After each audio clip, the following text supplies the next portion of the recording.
I can feel the ancestors dancing when they connect with the ceremonies that are taking place in Indian Canyon.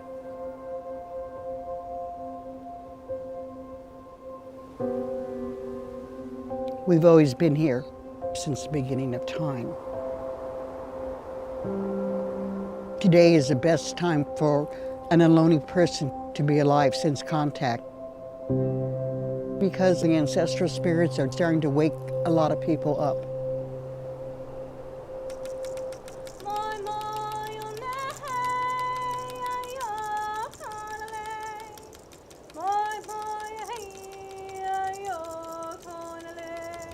My name is Anne Marie Sayers. I live in Indian Canyon in Hollister, California, and it is the only federally recognized Indian country for 350 miles along coastal California. This is Ohlone territory, which extends from San Francisco to Big Sur, from the Pacific Ocean to the Mount Diablo Range.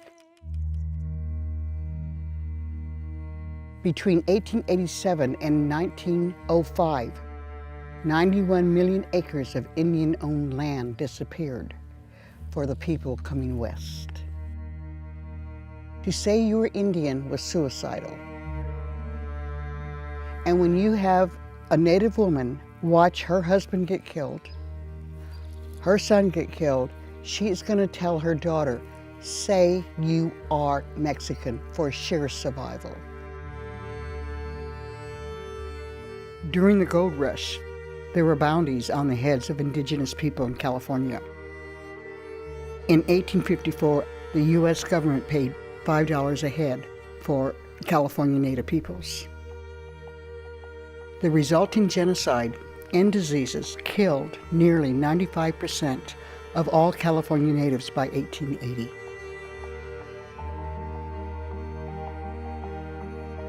California, indeed, is a golden state, but reality dictates that the foundation of California, the foundation of this entire country, is built on lies and deaths of Indians.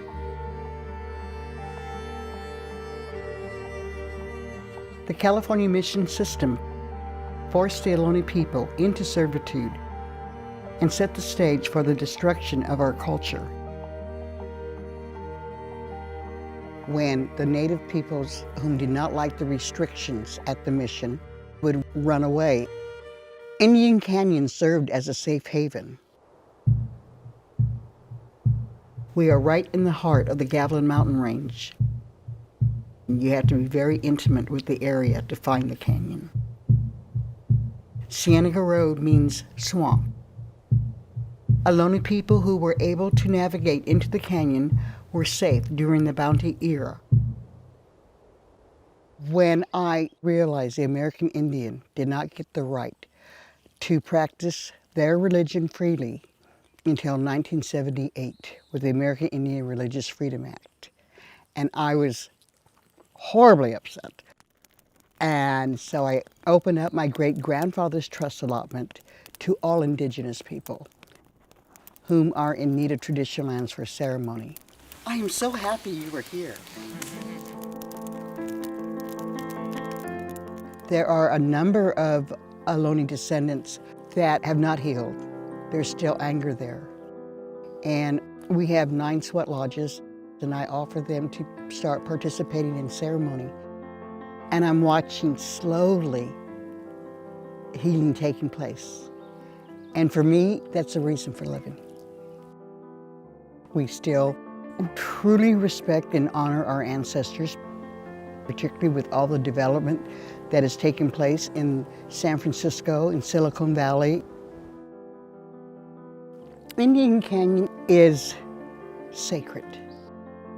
You are surrounded by all the natural elements around you.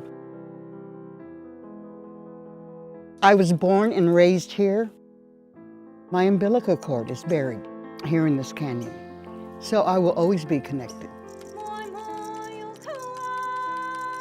My daughter's umbilical cord is buried here in this canyon. She will always be connected. My mother, Elena, was an extremely proud Native American woman, and she too lived to honor her ancestors. My mother believed when ceremonies stop, so does the earth. I want our mother, the earth, to continue, because when she decides to shake us off, she can do so with no difficulty.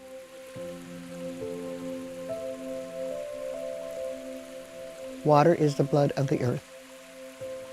In our language, water is Rama, and there is no word in the English language that describes the definition of Rama. Rama is just not H2O.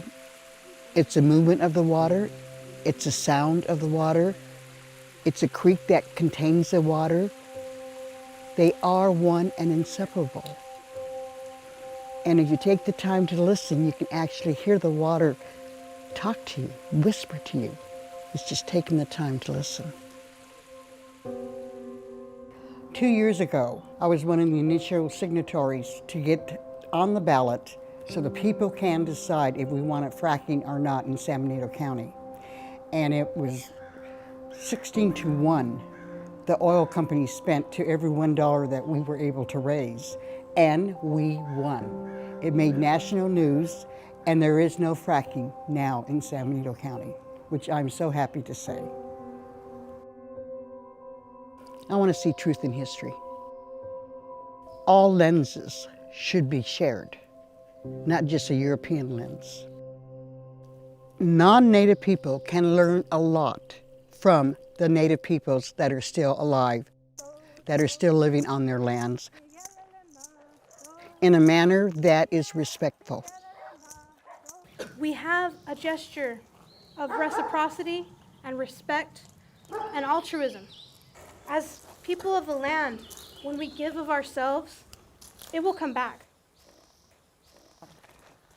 What I find so amazing is the Native peoples coming together, because then you can go forward with success. My daughter went to Standing Rock, and it was truly, truly amazing to see so many different cultures, so many different nations coming together. And that has to continue to go forward. So I encourage you to pass this around so you can smell it, because it's very, very aromatic. I would like Indian Canyon to continue the educating the youth. When they connect with the earth, it is magic. I share with them that each and every one of you are going to be in a position that you're going to be making very, very important decisions. Before you make a decision, ask yourself, how will this affect 7 generations in the future? When you answer that question, then make your decision. I love being alive today and seeing all the Native peoples really embrace their culture.